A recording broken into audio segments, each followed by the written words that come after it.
It's opening day of the Flower and Garden Festival at Epcot, and I'm here to show you what food is healthy, what food is not, and which ones are worth the calories. Here we go.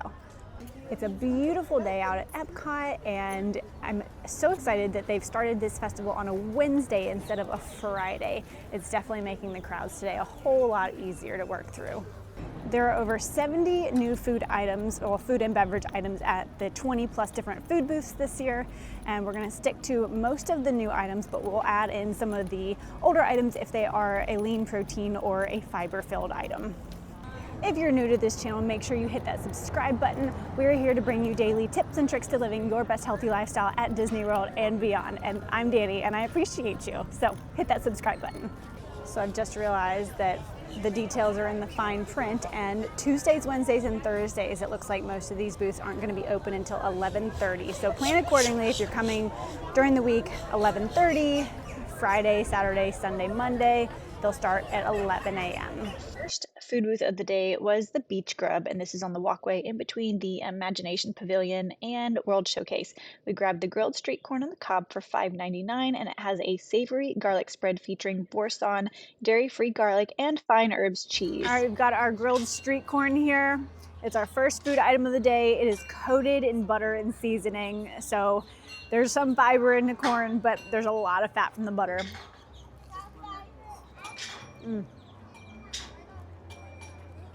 Might want to bring a toothpick for this one, but it's really good. I recommend this one, absolutely. We're at the Yacht Grub, which is on the other side of the little playground, and today we're trying the charcuterie board, or the Captain's Grub. Everybody really liked the trio of chips and dip last year, but it wasn't my favorite, so we're going with something different this time. Actually, my sister decided to try it for us anyway. We've got the chips and dip from our Yacht Grub booth, and we're excited to try them. I think you really liked them last year, so. I don't think it was last year. I think it was the year before that I tried them and they were good. So okay.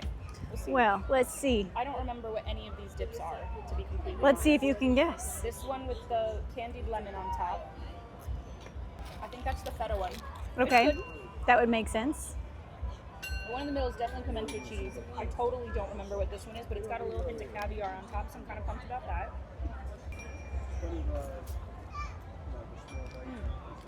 It's like a caramelized onion dip. Super good. Okay. Like that a lot.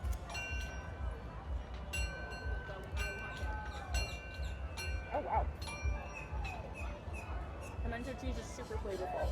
Excellent. So overall, they're good. Yeah. Okay. So I weighed out the meat and the cheese on this little charcuterie board, and it was about 1.7 ounces of protein or of meat, and then 2.7 ounces of cheese. So these are very high fat, moderate protein items, but nonetheless, it'll keep you full and satiated, and this would be a good item to have while you're here at the festival. Hi, Boo. Hi, what you doing? What's so happy you're doing?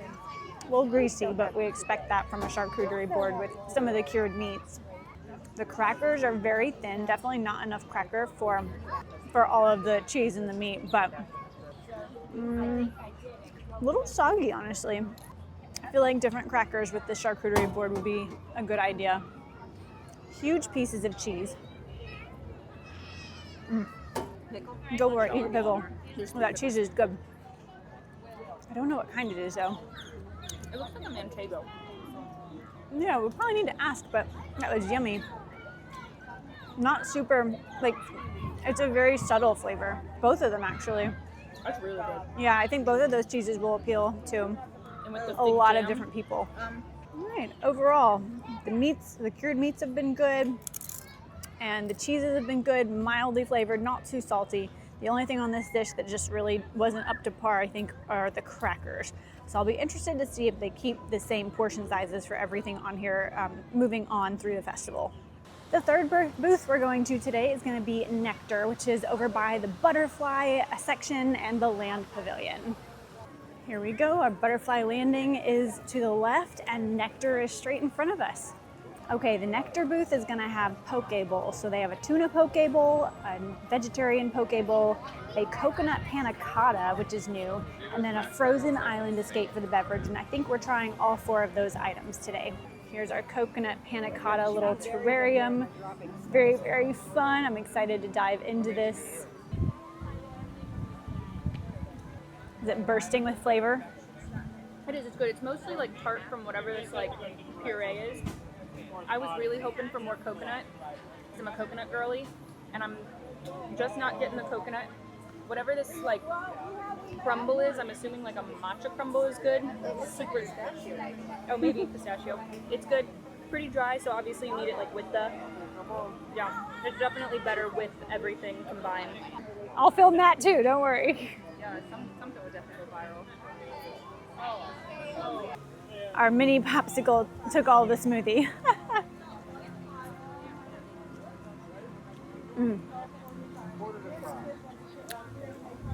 That's delicious. We've measured out our tuna from the tuna poke bowl, and it's 1.7 ounces.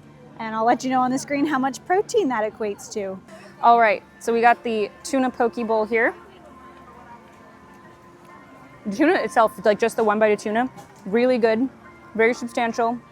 It's got a really nice kind of like a ginger soy flavor. I would say comparable to anything you'd get in an actual like poke shop. Rice is nice and sticky. Yeah. Avocado, it looks super fresh. It's good. It's avocado. It's got a little bit of like actually a vinegar flavor to it. So I think they've like tossed it in something, at least this one, maybe with, you know, the protein on there. Maybe it got a little something, something. The mango so far, just by the look of it, at least my mango looks like it's a little underripe. Yeah. So not super fresh. Probably will avoid that. There's like a cool little pepper, carrot, onion salad.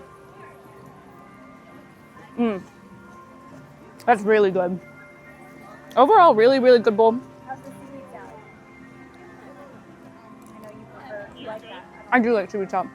It's good. It tastes exactly like what you get at an actual poke restaurant, probably because they all buy them in tubs. But it's good. I really enjoy this. I would get this again. I probably just wouldn't wait as long as we waited for it.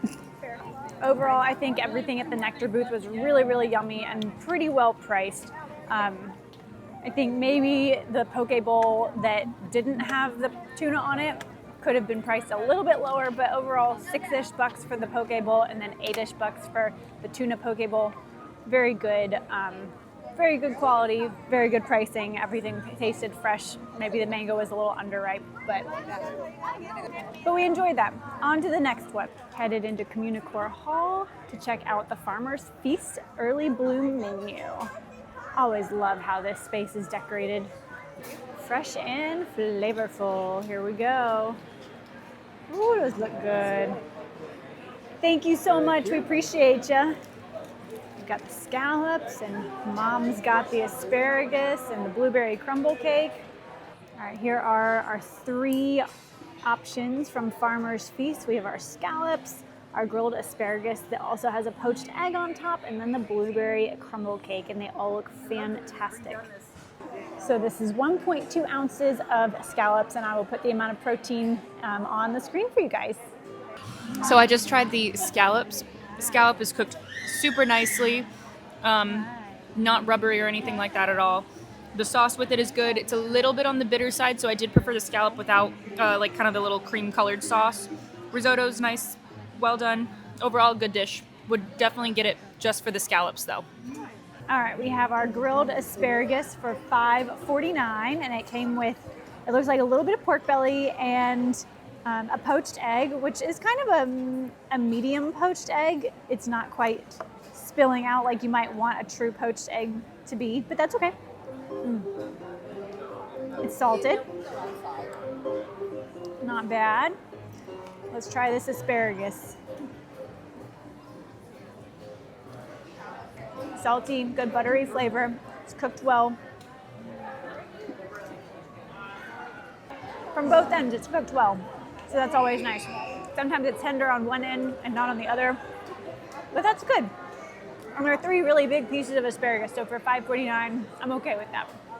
Okay, our blueberry crumble is more liquid than I would like, but we saved it for last. Ooh, that's a really flavorful, like very berry forward ice cream. That's good. It tastes more like a mixed berry ice cream compared to maybe a blueberry. Kind of like a crumbled cheesecake, like a little crumble on top and kind of a cheesecake underneath. It's really yummy.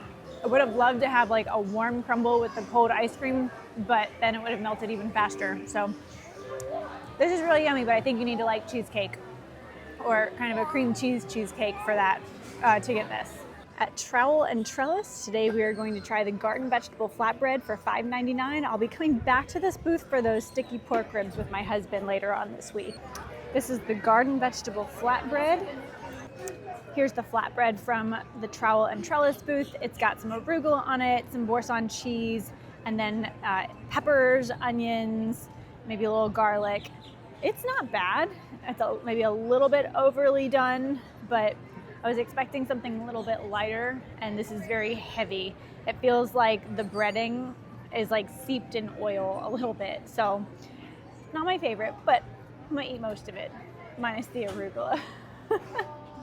Here's our peach Dole Whip cone. Apparently this is a new Dole Whip, or maybe it's just new to Swirled Showcase. It looks a little small for $6.70. Not that this is a small amount of sorbet. It does look good, but for $6.70, I've seen some bigger cones here. Okay, for $6.70, this is a little bit small, but it is refreshing. And it's definitely a little bit of kind of peach mango, maybe a little passion fruit. I think it's just supposed to be peach, but it's very good. I would recommend this. Sunshine Seasons has a Mickey-shaped macaron that's a part of the Flower and Garden Festival, so we're gonna head downstairs to give that one a try. Sunshine Seasons is the quick service restaurant inside the Land Pavilion. It is downstairs, and the seating is actually divided up by season. So check out your table the next time you're here and see what season you're sitting in. Here's the lemon violet macaron. It's really like 3 macarons in one. Very, very cute. We're gonna bring it outside and take a taste. Here's our lemon violet macaron in the light outside. Very, very cute. All right, the inside is kind of like a lemon curd icing, and it's very light. It's a little bit cold, which is nice, but then the violet kind of comes through on the back end in the actual macaron like wafer part. So it's very good. I do recommend it. Definitely shareable. Absolutely shareable. This is 3 macarons in one. That's a wrap for day 1 of the festival for us. We tried about a dozen different items from about 6 or 7 different food booths, which is par for the course for us. So make sure you're subscribed here, and we'll see you in the next video tomorrow. Bye for now.